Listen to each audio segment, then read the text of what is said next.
Good morning, dear participants, dear friends. My name is Suzanne Palermo, and I am a member of the Institute of ISSE-SE Education of South Europe.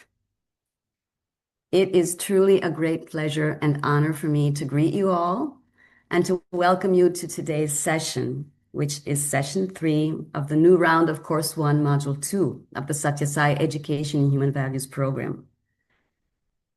I'm sure you're all very eager to get started. So session 1 focused on the pedagogy of the ISSE-SE Education in Human Values program and its process of integral education. And then we moved on to session 2 that emphasized the impact and importance of the environment, how it impacts the growth of children, and how essential it is if we are aiming to facilitate the emergence of human values from within them, how essential it is to create an environment conducive and capable of helping this process. And this environment, you have seen, we have defined as an environment and culture of love, which is the undercurrent of all human values. However, it is the teacher. It is the teacher who delves into the pedagogy, who is inspired by the pedagogy and grasps the essence, translating it into lesson plans and activities, adopting it in her teaching or his teaching. And it is the teacher who finds ways to create an environment of love that will be conducive and help this process of bringing forth from within the human values. So we know this already, of course, the role of the teacher is essential. And we will learn more about this, as you know, this morning during today's session, which is dedicated to the teacher as an exemplar of human values. As usual, the session will be divided into 2 parts. During the first part, our speaker, which I will have the honor to introduce to you shortly, will lead us through the topic, and then we will have a short moment for questions and answers. After this, a short break, and the session will continue with an interactive workshop. So please be ready when it's time for questions and answers. Take a note of them during the presentation. And kindly also, I know you know this, but make a reminder to yourselves to keep the mics turned off and the cameras also turned off so we can all have a smooth session this morning. So it is now my great pleasure to welcome today's speaker, Mrs. Vasiliki Stephanides. Hello, Vasiliki. Good morning. Good morning, dear Suzanne. It's so nice to see you. Also very nice to see you too. We are all waiting to hear you speak. Thank you. So before, however, though I know everyone has met you before, I would like to quickly go through your bio, and then I will leave you this virtual platform.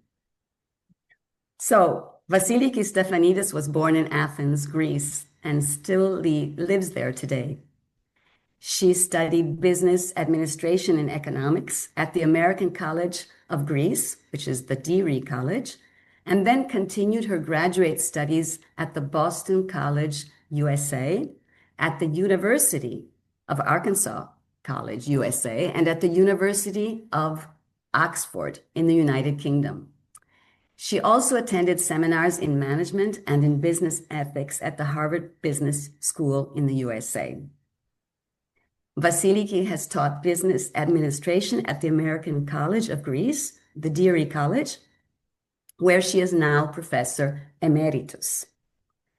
She has been teaching ISSE-SE Education in Human Values classes for children since 1989 and has been a teacher trainer of the ISSE Institute, which is the first institute of the ISSE-SE education that was founded in Europe in 1987.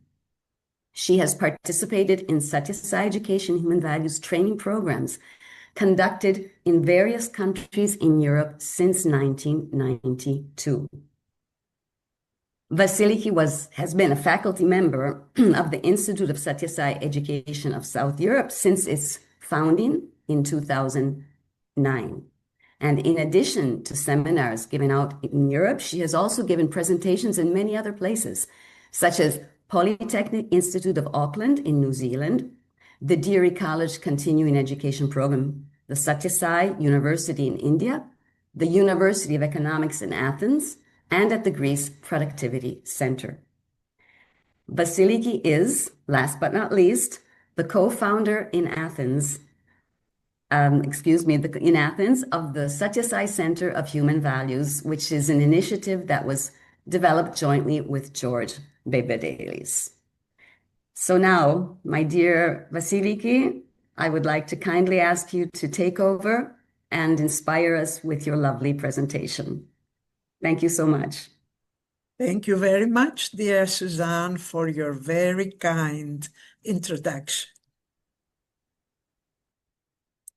Now, we will have the teacher as an exemplar of human values.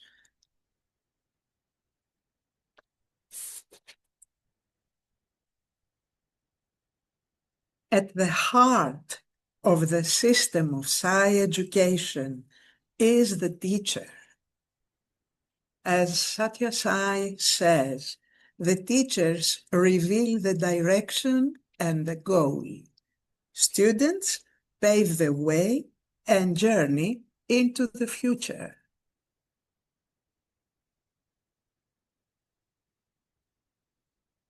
He says, the school is not the place to just stimulate the ability to teach and learn. It is the place where noble ideas are taught, where awareness is awakened and enlightened, purified and strengthened. The place where the qualities of the heart can germinate. Only then may the young emerge in life, be happy and work for the welfare and progress of the world.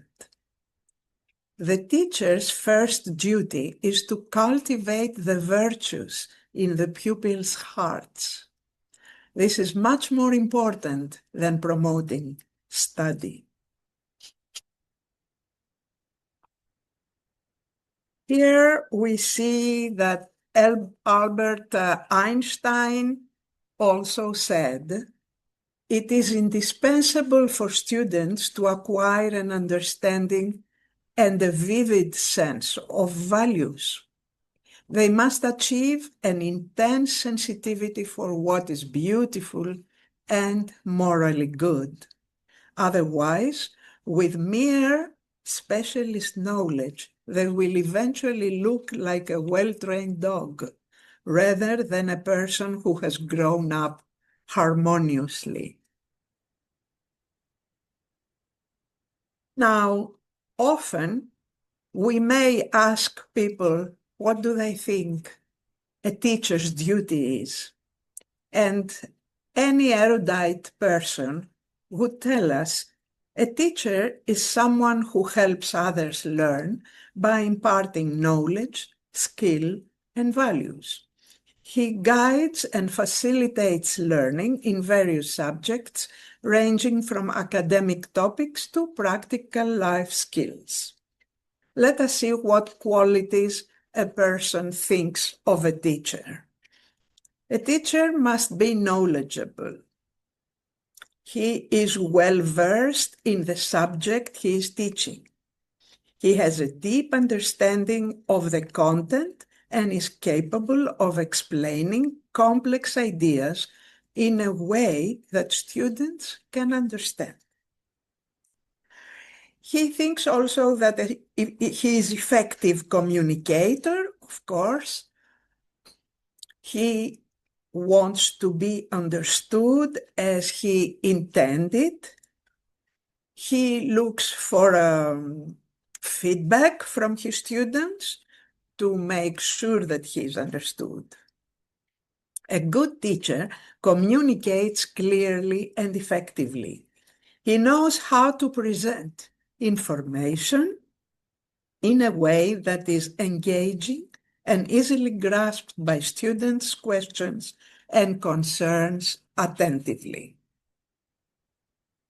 He is patient. Patience is key in teaching, and a good teacher recognizes that every student learns at a different pace and is patient in guiding them through their learning, without rushing or showing frustration. A teacher is empathetic.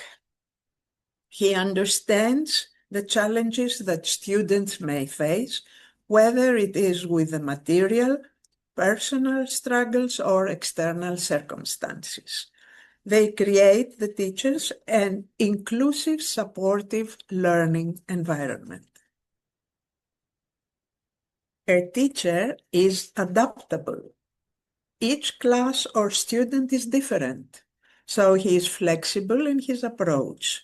He adapts his teaching style and methods to meet the needs of the students. He is also enthusiastic. He is passionate about both the subject and the role he has as an educator. This enthusiasm can inspire and motivate students to engage with the subject matter. Also, an erudite person will tell us the teacher can create an innovative environment. He thinks outside the box. And he makes learning interesting and engaging. He uses creative methods, activities, and tools to help students learn in ways that are memorable. He's organized. He helps create a structured learning environment. He has clear lesson plans, timely assignments, and well-thought-out assignments helps to stay on track. He is a good classroom manager. He establishes clear expectations for behavior and consistently and enforces them. They create, the teachers, a productive, positive, and safe learning where students can focus. He is encouraging. He motivates students, recognizing their efforts and accomplishments, which helps build their confidence. He encourages students to push themselves and grow. And, of course, he is respectful.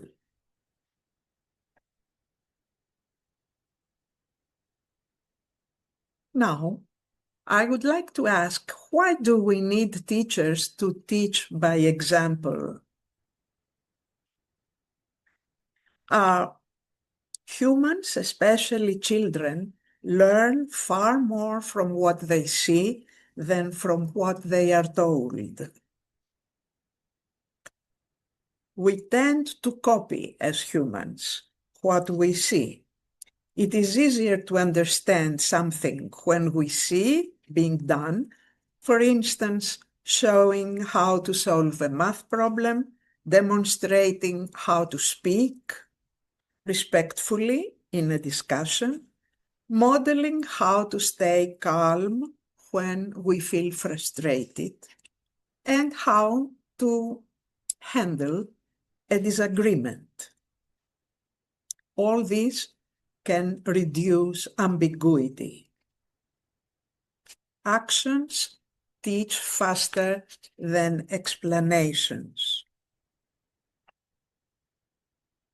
Also, we can say that teaching by example really builds trust and credibility,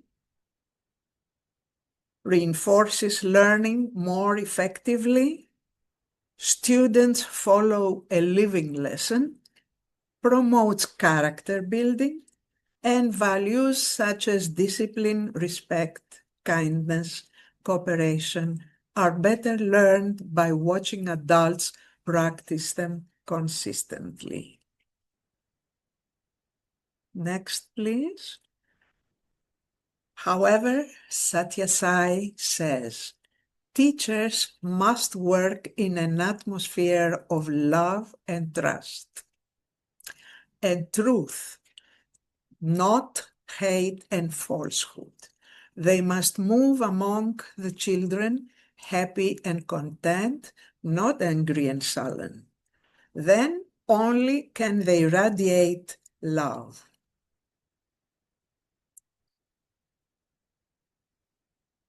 Here we have the words of Johann Pestalozzi, who was a Swiss pedagogue and reformer in the 19th century. He says, education is love and example. The role of the educator is to teach children, not subjects. Examples are persons with an impressive behavior and character so that they can be imitated.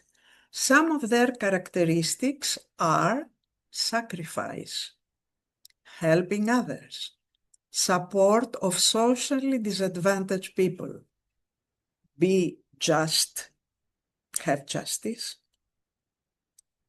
courage, courageous, have tolerance, and perseverance.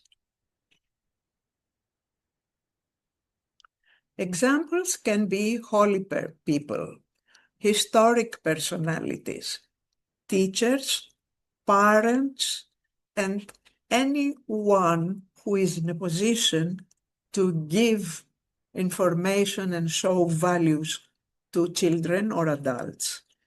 Also, local heroes, best friends, stars, or idols. Let us see some of them that were important in the 19th and 20th century.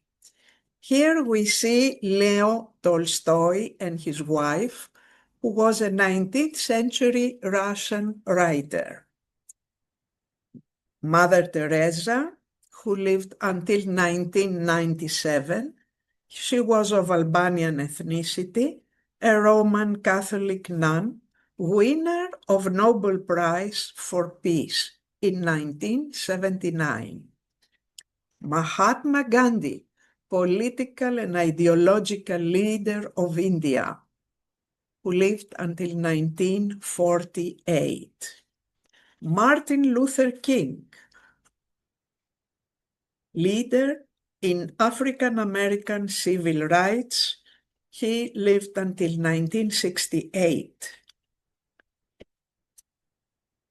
Albert Schweitzer, who until 1965, where he lived, he was a medical missionary and, of course, Alsatian theologian philosopher. Abraham Lincoln, who lived until 1865, a 19th century president of the United States of America. And finally, here we show Torbjörn Meyer, who lived until 2009. He was a Danish professor of the university in Copenhagen and founded the ISSE Institute, European ISSSE Education, in 1987. Next, please. Now we will see how we worked with our students in the Little Human Value School in Athens and how we taught them about important personalities during their camp, their summer camp in Cyprema. At the end of the day's lesson and activities, at the end of this 10-day camp, the students prepared theatrical shows. And in previous years, in the year 2016, in the summer, we worked on Gandhi, the life of Mahatma Gandhi, and the slogan was his words, "You must be the change you wish to see in the world." We see some photos. Here on the left, a young student plays the role of Gandhi. Then we see his mother with other Indian women. And down it is Gandhi who speaks to young people around him. At the end, all the students singing human values songs bow at the spectators that were their parents and friends.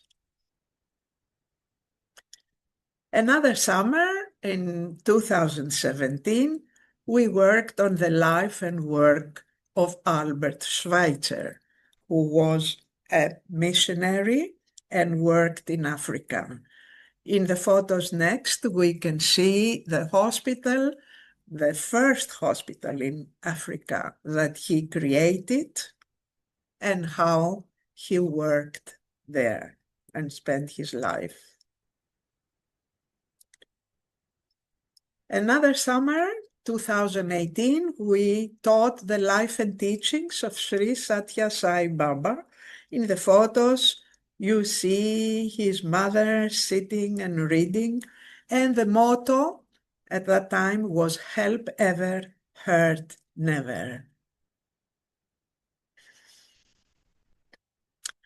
In the summer of 2021, we studied the life and work of Mother Teresa.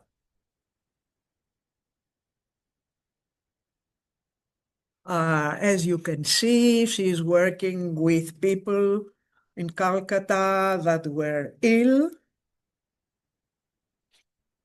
and with other persons. And a motto that she said was, "There are no great things, only small things with great love."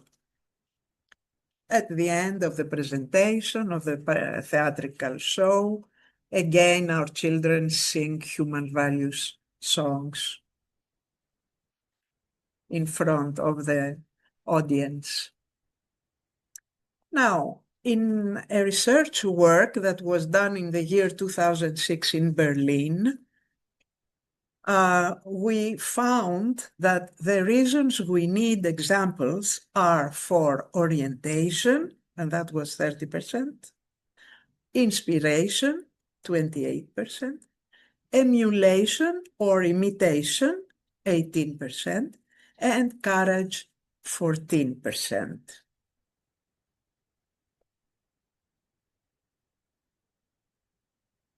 The pupils' expectations towards class teachers are to educate, certainly, being active in private and beyond school days.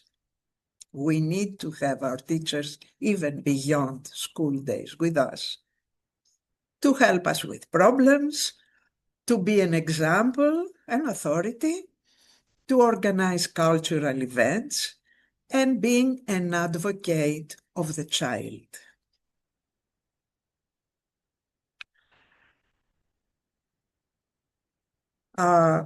Now we have the words of Satya Sai, who says, "Teachers are remembered more for what they were than for what they taught."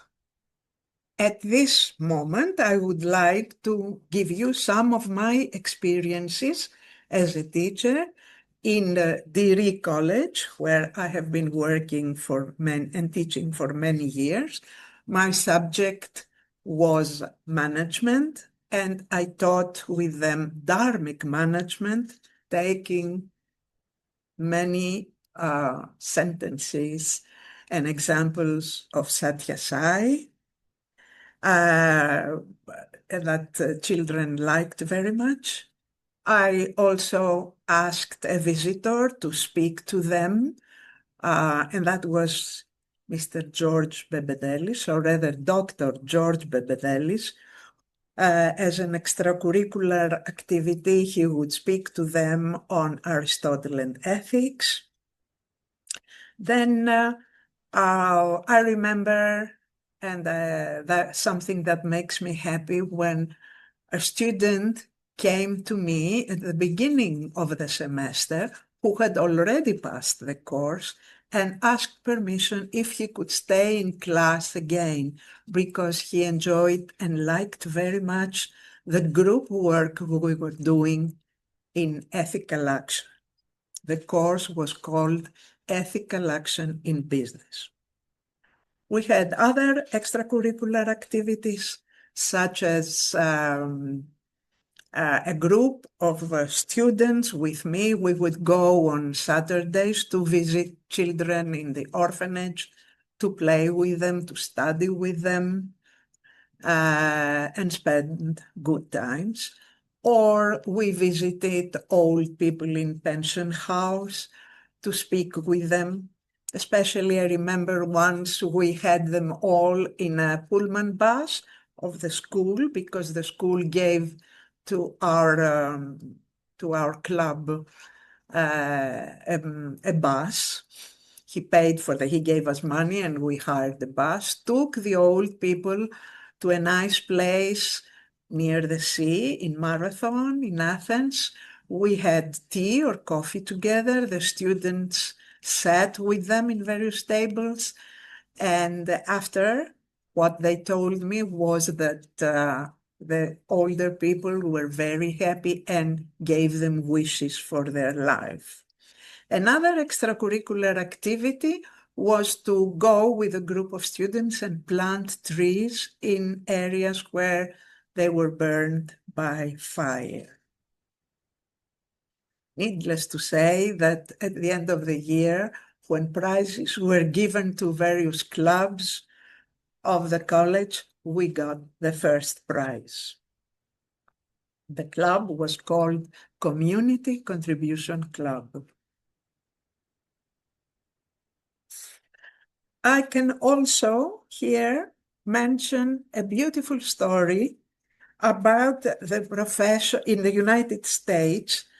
A professor at Johns Hopkins University in New York found a report based on a research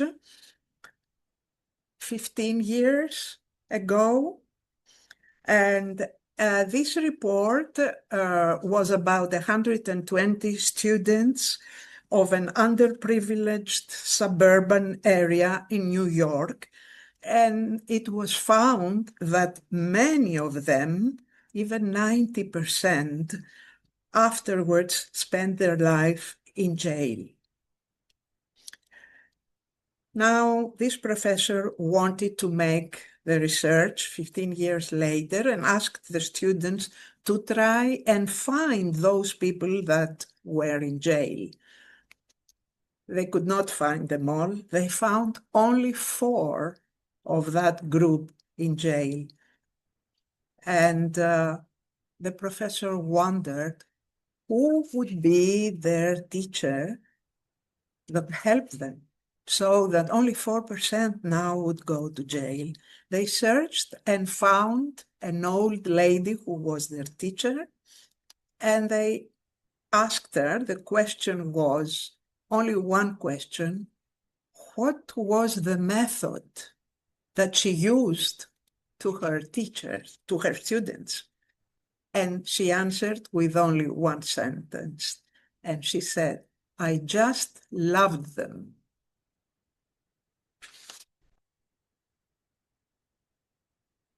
Next, please.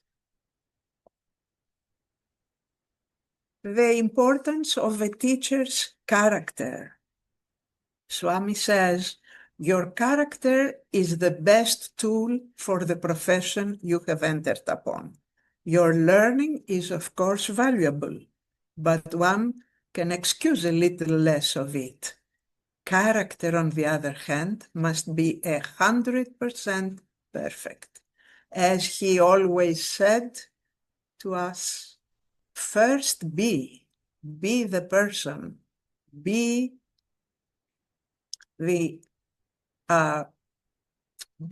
the good person. And next, do. And after you do, you can tell. Next, please. He also said that EHV, that we know, Education in Human Values, is really 3HV. It is essential for teachers to understand that education involves the 3HV, 3H, head, heart, hands. This creates a process of inner transformation and purification of the heart that allows the teacher to perform educational activities aiming at high ideals. The teacher should do spiritual practice himself to ensure control of senses. So, the thoughts, the words, and the actions of the teacher are very important. Looking at the thoughts, we may say that the teacher recognizes the intrinsic value and divinity of every person. He respects all pupils. His or her heart shows warmth, availability, and kindness towards others and helps to build up self-esteem. He has expectations of efficiency, what is known as the Pygmalion effect. The Pygmalion effect says, according to our expectations, is the performance of the other person. Now, the teacher in his words, he should be conscious of the power of words and constantly watch his or her language. He speaks softly and gently.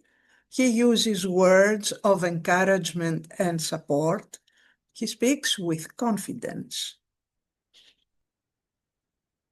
In his actions, the teacher should send a positive message with his or her face, body language, and tone of voice. Be pleasant and loving. Welcome the pupils with a smile. Demonstrate non-violent behavior. Show kindness, helpfulness, and hospitality. He should express availability, not making any unkind gestures, and he should listen empathetically. That is, he should try to put himself in the position of the student, to watch his nonverbal communication, the expression of his face, and to encourage him to speak, even if he does not intend to say some things but are in his heart. In the words of Satya Sai, we read, "The authentic human values cannot be learned from books or from lectures given by teachers or gifted by elders. They can be acquired only by experience and example."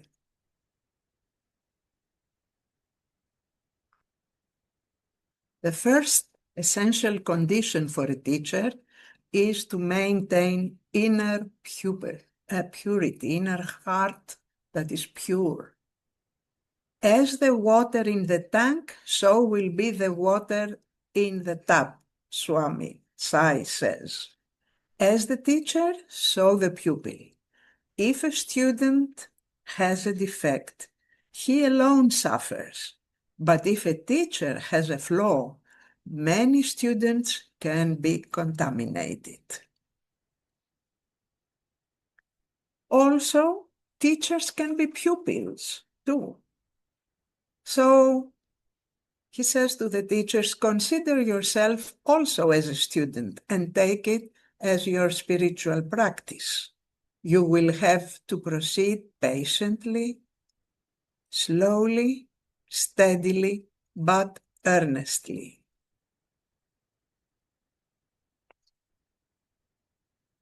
Teachers should bring into their pupils' way the common factor of good advice about human conduct contained in all spiritual traditions and ancient scriptures. Practice should always precede precept. You should first have personal experience, understanding, and conviction in what you teach. Here's a nice picture. Teachers should conduct themselves just in the same manner as they advise and expect the students to behave.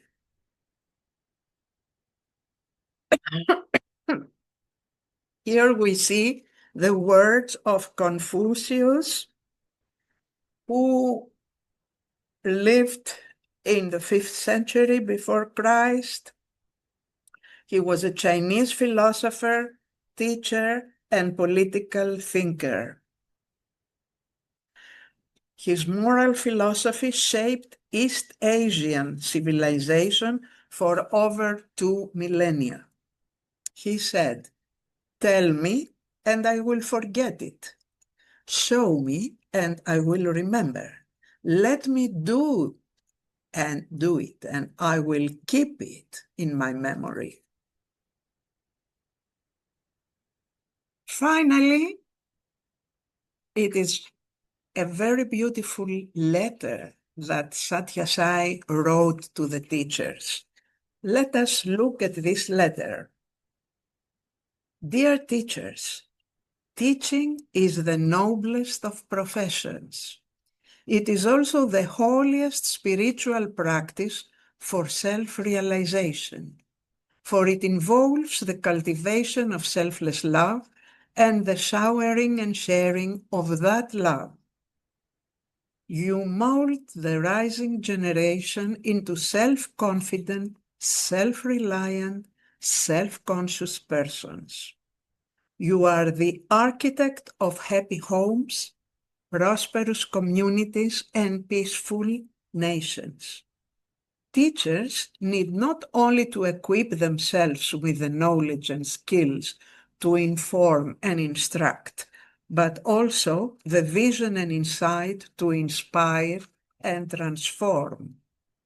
Children absorb from teachers and elders their habits and manners, behaviors and beliefs. Therefore, the teacher has to be a constant example of the ideals he or she has to implant in their hearts. You must excel in humility, simplicity, morality, and integrity, so that education results in excellence. Such a teacher can be a beacon of truth, love, and reverence. The children who grow under his or her wise care will shine as lamps of love in their homes, radiating courage, joy, and hope. Let the beacons never fade. Let the lamps be ever bright. With blessings, Sri Satya Sai. And here we conclude this presentation, remembering that Sai said, "My life is my message." Thank you, dear friends, for your attention. Thank you very much. Dear Vasiliki, this was really wonderful. I mean, every single word you said is so essential, so important. Thank you so much for this beautiful presentation. I have heard it before, but each time it is so inspiring, and we need to go through these points continuously, reminding ourselves of them. I was also very inspired, Vasiliki, by your personal experience, both the experience at the college. It really shows how the students are inspired by the teacher's enthusiasm, and as you said, just before, conviction. I'm sure that this is what you transmitted also, this belief in the human values and their need in business and your enthusiasm. So thank you so much. So dear friends, now we have some time for questions and answers. Please, Vasiliki, stay with us. And if you have prepared some questions, we would like to ask you today to kindly write them down in the chat so we can, Vasiliki will have a chance to answer your questions. And in the meantime, as we are waiting for you to write your own questions, I already have a question for you, dear Vasiliki. Yes. And I know you have this lovely human values school, excuse me, in Athens. And I was wondering if a young teacher comes to visit your school and would like to work with you and with George, if you were to interview this young teacher, what would you ask? What would your expectations be? What do you expect them to offer in your school? Sure. Well, the first thing, as I see a person, I would like to see a good appearance, that is, to be bright in the face, to have simplicity, and to be sincere in her words and her intentions. Through the interview, I would like to feel that she is self-confident and she's a kind and gentle person, that she shows respect. And I would see all this through her eye contact, her facial expression, and body language. And of course, tone of voice. I would like to see a cheerful and enthusiastic person loving children. Of course, another way that I learned in Dr. Jumsai's school in Thailand when I went there, very interestingly, it was that when a new teacher or somebody who has not started working yet appears asking for this position, Dr. Jumsai would ask also the young children to meet him and see what they say, whom they prefer, because children sense goodness and kindness and love. Therefore, children influenced him in hiring a person. And I would like to do that also with our prospective teacher applicants.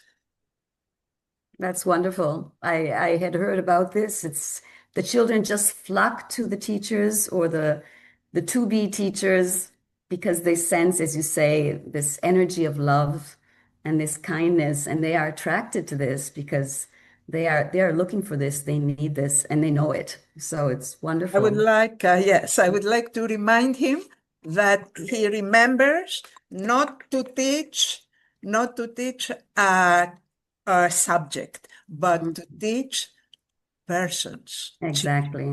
Exactly. That's important. Absolutely. Absolutely. And it's so wonderful when we see how really children can be motivated by our own enthusiasm and love for what we do with them. I mean, they really Yes. teachers are examples. There's nothing to do about it, and they need to be examples. And teachers today need to recover the deep sense and meaning of what teaching does mean. As you say, we teach children, we do not teach subjects. That's really. And I'm looking to see if there is a question. I don't Yes. see any question. Yeah, there is a question. There is a question. I'm not seeing it. From Asra, when there is a comment from Rajesh first. Thank you, Vasiliki, for your yes, I see it now. presentation. Being a retired teacher, I could relate so much to everything you said. That is from Rajesh. And then it's Asra. She says, can you read it now, Suzanne? Yes, of course. Yeah. And I'm sorry, I didn't see it. If you could tell us more about dharmic studies. Thank you.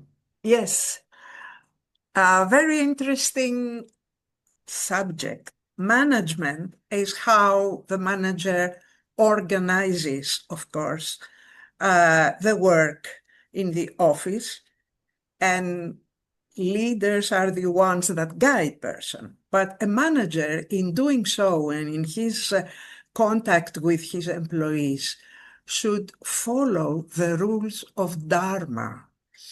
That is, he should have peace inside, love and interest for these persons, and he should take care that he performs his duties rightly and with love, understanding toward this person, not just somebody that has to do the work, and or even if they don't do something and forget something, they should approach them, he should approach them with understanding and empathic communication. That is dharmic, dharma, follow dharma, righteousness in his life and in his work. Yes. And as you say, in his life and in his work, there must be this integrity. Yes. It's not just when you enter the role of teaching that you adopt the values, but they need to be lived wholeheartedly in one's life. It's the only way one can become an example, of course. And while you were teaching, I'm sure there's some human value that inspired you most that was central to your role as a teacher. Can you think of anything? And is there anything that gave you particular satisfaction during this long career, fantastic, very rich career? Certainly, the first value that one should have is to have love. Love towards these persons that are here in the class to learn from him. Love them for their willingness to be there and communicate, loving communication, to try to be gentle, even if sometimes they give me some challenges, if they speak in class, if they are absent more than they should be. Actually, 3 absences in the semester are allowed, but no more because they affect their grade. Or if they use some small lies sometimes, and I detect that, then I would kindly ask them to see me in my office during my office hours, and then speak to them with understanding, but also a little bit strict, so that the love is always there. Yes, absolutely. When they see that you are consistent and coherent, loving but firm, this is, of course, very important. Very, very. So when students have lied to you, this was a challenge for you I to also confront had with. to try to keep my peace. Yes, Not I believe always it. so easy, but I tried. Yes, absolutely.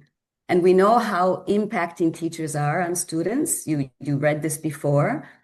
Do you yourself remember any teacher that really left an impact on you, that somehow inspired you throughout your life, or gave you a key to proceed in your studies, something like this? Surely, dear Suzanne, Mm. there was one teacher in high school. I was about 16 or 17 years old, finishing almost high school.